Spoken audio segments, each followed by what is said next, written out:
नमस्कार दोस्तों, आज हम चर्चा करने वाले हैं कक्षा 10 के अध्याय 1, जिसमें हमने पिछली कक्षाओं में चर्चा कर चुके हैं संयोजन अभिक्रिया, वियोजन अभिक्रिया, विस्थापन एवं द्विविस्थापन।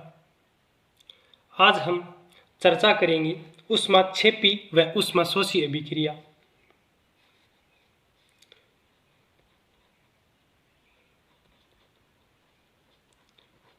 ऊष्माक्षेपी अभिक्रिया। ऊष्माक्षेपी क्या होती है? जिन अभिक्रियाओं में उत्पाद के निर्माण के साथ साथ यानी ऊष्मा उत्पन्न होती हो, उस अभिक्रिया को कहती है ऊष्माक्षेपी अभिक्रिया। परिभाषा लिखती है,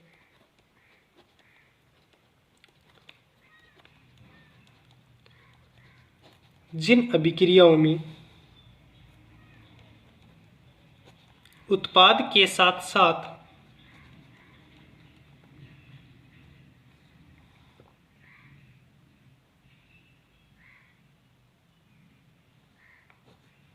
उत्पाद के निर्माण के साथ साथ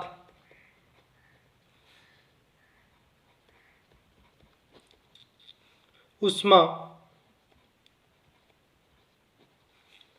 उत्पन्न होती है, यानी उत्पाद यानी अभिकारकों से अभिक्रिया कराने के बाद उत्पाद में ऊष्मा भी प्राप्त हो। जैसे हम देखते हैं, उदाहरण के तौर पर समझेंगे।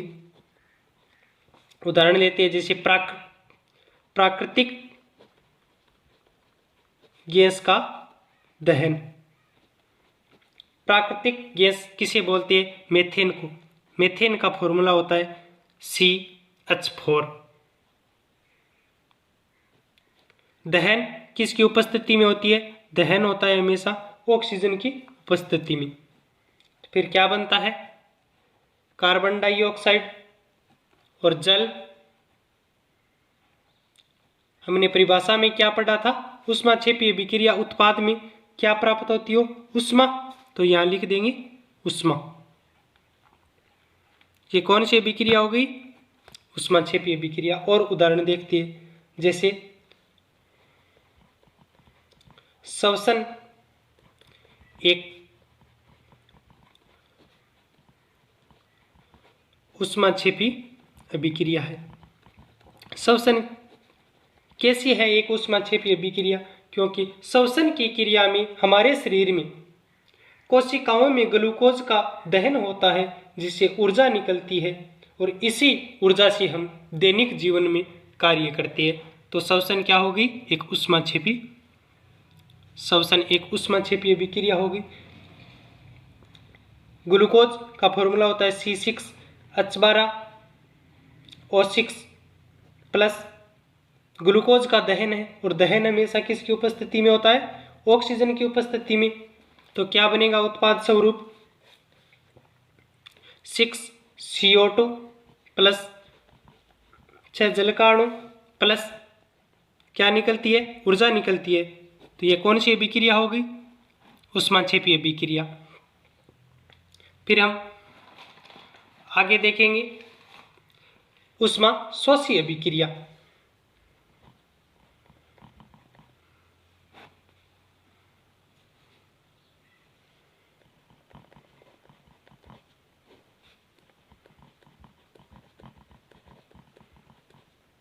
ऊष्माशोषी अभिक्रिया परिभाषा लिखती है, वे अभिक्रियाएं होती है जिनमें उत्पादों के निर्माण के साथ साथ ऊष्मा अवशोषित होती है, यानी ऊष्मा की कमी होती है।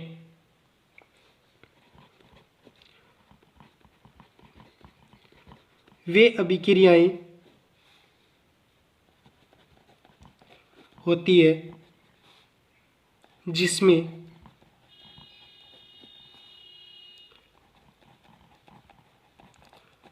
उत्पादों के निर्माण के साथ साथ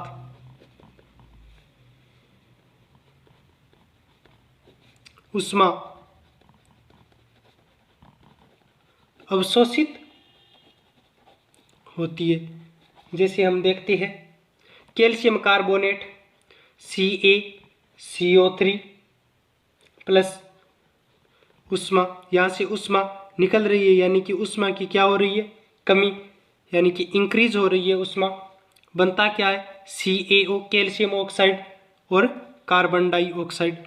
यानी कि कैल्शियम कार्बोनेट में से अगर उष्मा निकाल दी जाए तो क्या बनेगा, कैल्शियम ऑक्साइड और कार्बन डाइऑक्साइड। एक उदाहरण और देखते हैं, लेड नाइट्रेट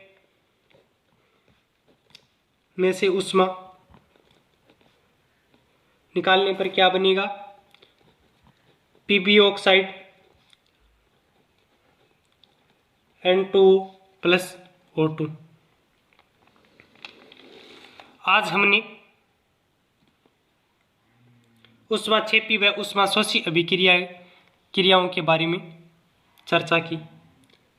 नाजनी निगाहों से न देख, हम दरिया में नहा के आए हैं। हवा क्या खाक रास्ता रोकेगी हमारा, हम तूफानों से टकरा कर आए हैं।